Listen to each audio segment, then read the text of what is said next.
gonna eat it all before you even get there! Wow, Halloween. It came by so fast. Don't you ever remember when you were a kid? Trick-or-treating with your friends or family? Carving pumpkins? Handing out candy to kids outside your porch?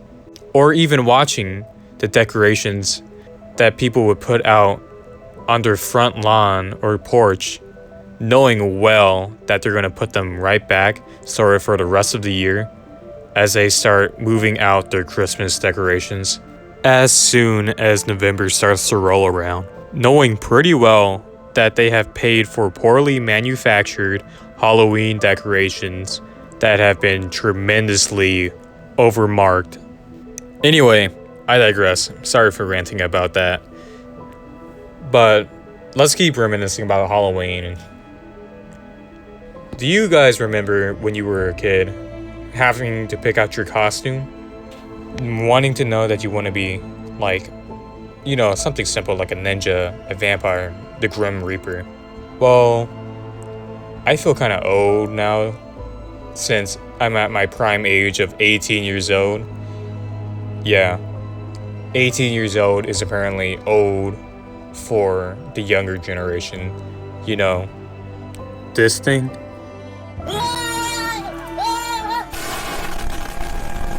Alright, off topic. Let's keep going on with the costume thing. I remember when I was young that I wasn't able to wear anything I wanted. Like, I wanted the cool stuff. Like, you know, like cool costumes, like big kid costumes. But I didn't have that because I was poor. But now I'm a big kid and I can wear costumes like Goro Majima or Kiryu Kazuma or Big Daddy Nanami. Oh my no! Even though Halloween is a cool thing to talk about, let's get right back to what I was trying to get on with the video. I wanted to go on the horror aspects, like the movies and videos on YouTube, but I want to talk about horror like with phobia, like the fear of the dark, the fear of the ocean, the fear of the deep. You know, I want to talk about meat. That sounds pretty weird, but like meat constructs, things being made out of meat. And you might wonder, why meat? That might sound weird. Meat? Really? Meat like what you cook on a grill or a stove? Meat that you get from an animal? Meat? Meat? Meat? Oh God.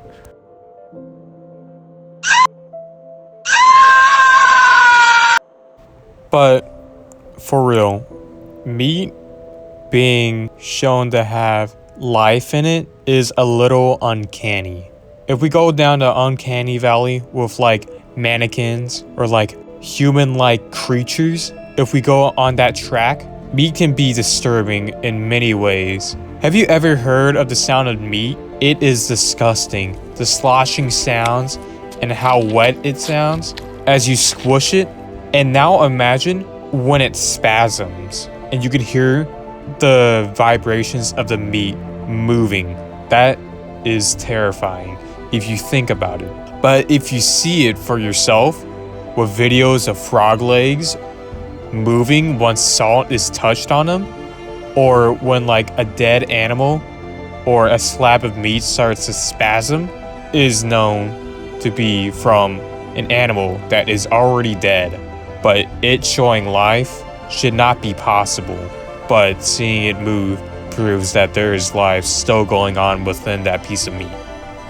The idea of meat moving on its own is terrifying and disturbing. But now, if we imagine it as a living, sentient being, is thought-provoking. The imagery of a monster. That's what today's video is all about. I'm going to go through 2 games and 2 horror series that represent these ideas to light.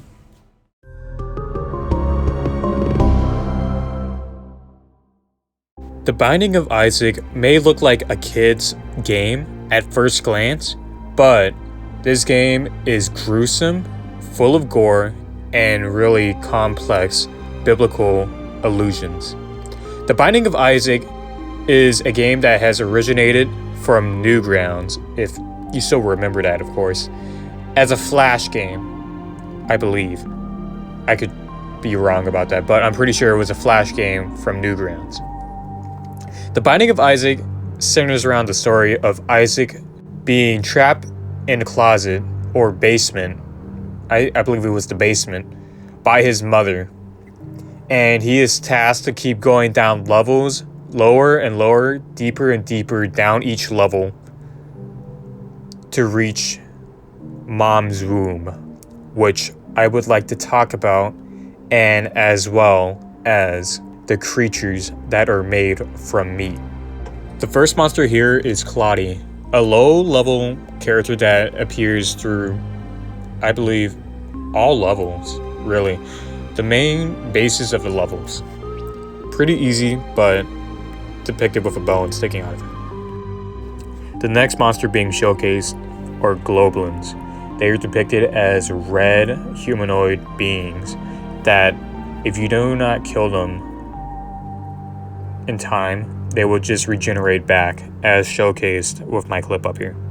Alright, let me just skip to it. The Mom's Womb. There are a variety of creatures that are made out of meat or of being depicted as worms and fetuses, which that seems to be an awful popular trend within the Binding of Isaac, the depiction of fetuses. But here you can be showcased of dangerous enemies that blend in with their environment, as well as being somewhat difficult to dodge.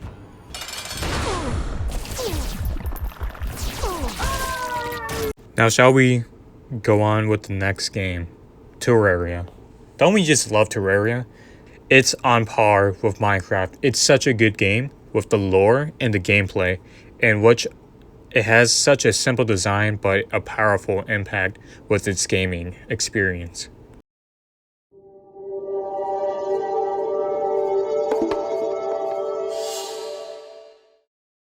You remember your first time playing Terraria? That first day getting resources, then that first night hits. Just a bunch of zombies and eyes just flying around. And then you die?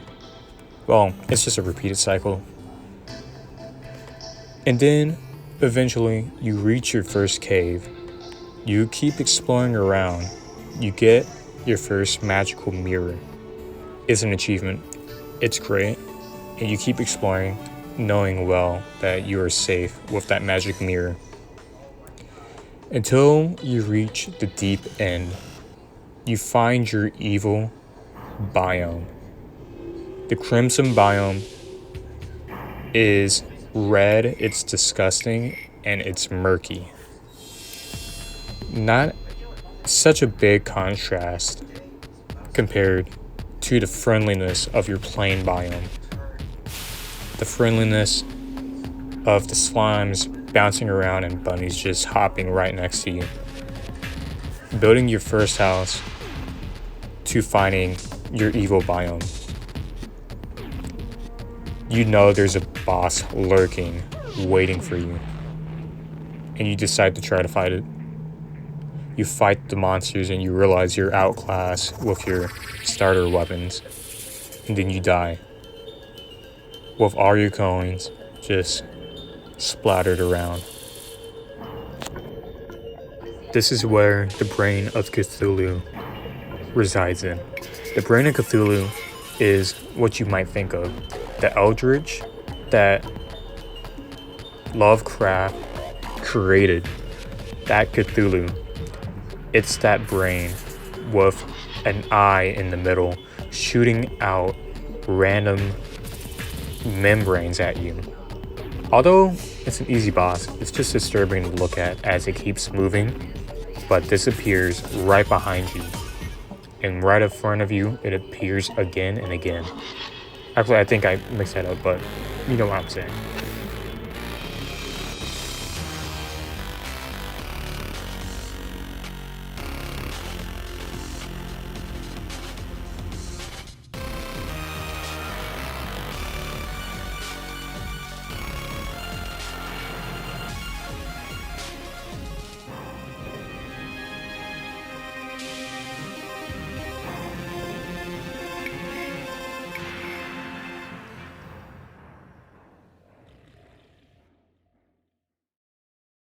Now on to the two horror series, Vita Carnis and the Mysterious Flesh Pit National Park.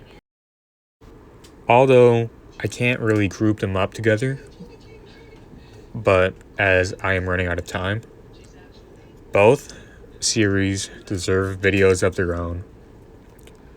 But I'm going to start off with Vita Carnis first, as this is one of the more popular analog horrors, as depictions of meat isn't really popular within the internet because it's just gross for a matter of things. Vita Carnis introduces us to 7 types of creatures. Starting off with the lowest on the hierarchy, we have the crawl. The crawl is a artery-like plant organism that leaches off from dead material like a fungus and grows exponentially across forests and landscapes. Second on the low tier of the Vita Carnis hierarchy, we have trimmings. Trimmings, they are like the size of raccoons. They will eat mostly anything that is dead. So for some reason, within the series of Vita Carnis, it has become a trend to keep them as pets. They are depicted as skinless animals that have no eyes. Well, I assume they don't have eyes because all we see from the depictions are teeth with its small head and bug-like body just fleshed out in red. Next up on the hierarchy, we have meat snakes. Meat snakes are snake-like creatures that eat only decomposing or dead meat. And they can grow as big as they want to, but I believe they can get as big as the average size for a meat snake is around 5 meters. Correct me if I'm wrong, but 5 meters seems like the size of the average meat snake from the video series. Meat snakes are particularly disturbing as they can pick up any type of skull and use it as its new head for armor. Although they may be terrifying, they do not harm humans in any way or sort, just like the earlier two. Now, the one that harms humans are up on this list. We have the most popular one from the Vita Carnis series, mimics. Mimics are basically like skinwalkers without any skin, really. Mimics, they hold a human-like appearance, or silhouette, I should say, but it is skewed with long limbs. It has been proven that as mimics have a abundance of food, they can become more and more human-like. Mimics are able to have the ability to make words or sounds to attract other humans. But having such an abundance of food, which they eat humans of course, they can grow skin and hair and appear more and more human-like. Back with another milk. Help! Help! Help me! Help! But if a mimic has too much of food, they can become an outer mimic, which their skin turns black, except their face. So all you see is just a mimic's face in the dark. And these elder mimics are very powerful compared to their normal counterparts. Next up on the hierarchy are harvesters. Harvesters appear to look like a cyst, like an egg-shaped type of organism. The most similar I could think of a real-life counterpart to these creatures is like a carnivorous plant, as this organism, it has miles on miles of, how should I say, nerves under the ground that once weight is put onto it, such that of like a living being, it paralyzes their nerves and consumes them for their nutrients. The next creature up is the host. And by host, I do not mean like a parasite that attaches himself, but rather a host that invites other people. The host uses pheromones or spores to attract its prey. Instead of moving itself, it solidifies itself on a piece of floor and spews out spores that humans inhale and are attracted to over time. If it is caught, it can move itself somewhere else.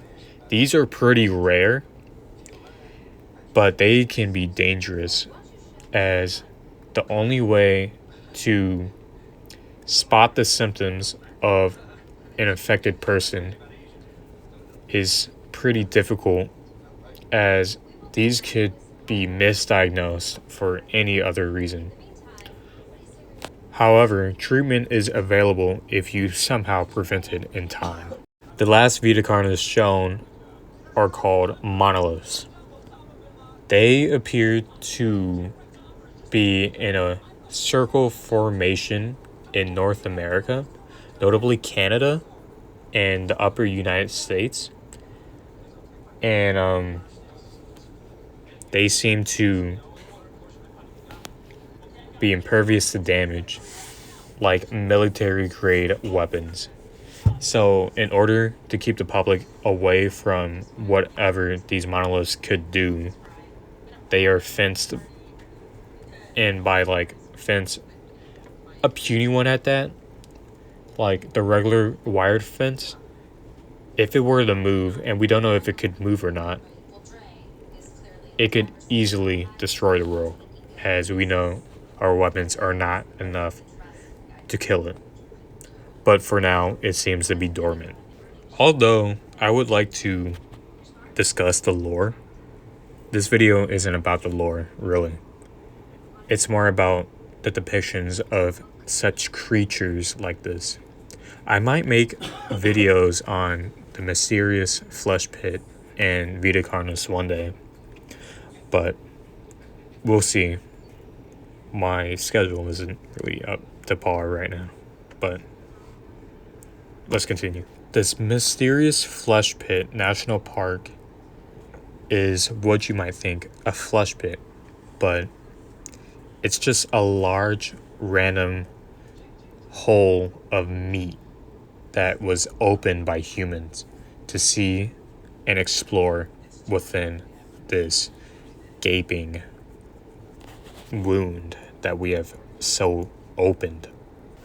It appears that there is life within this flesh pit.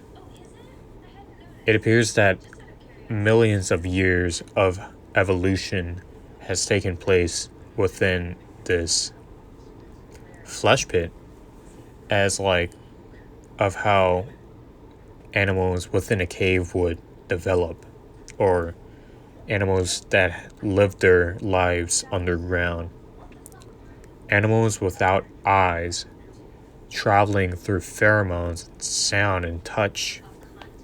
This mysterious flesh pit has been massively worked on to keep opening up this gap, this entryway, just keeping it open for tourists. And it is disturbing as our morbid curiosity gets the better of us, as we would like to keep exploring such disturbing but yet interesting concepts like a flesh pit that seemingly just existed here all this time. Many scientists and construction workers have tried and tried again to keep the walls of the flesh pit to not consume them in, as it has appeared before that this has happened, that the flesh pit is capable of damaging whatever is within it. And for an interesting theory, although I said that I wasn't even going to go into the lore, I just want to bring up this one point. Maybe the animals within the, well, quote unquote animals, more like organisms within the flesh pit, is like the immune system of this giant flesh pit. Like, it is a living creature after all. Why would a flesh pit not be living? That's what we always connotate right back to it. Meat is the absence of life, but we know that it came from life itself. Now imagine this random flesh pit out of the middle of nowhere. The walls seeming to try to crush right back into place, and animals seeming to still be alive, acting like its quote-unquote immune system. Why would not the flesh pit be alive? Theming with life, why would it not be alive itself?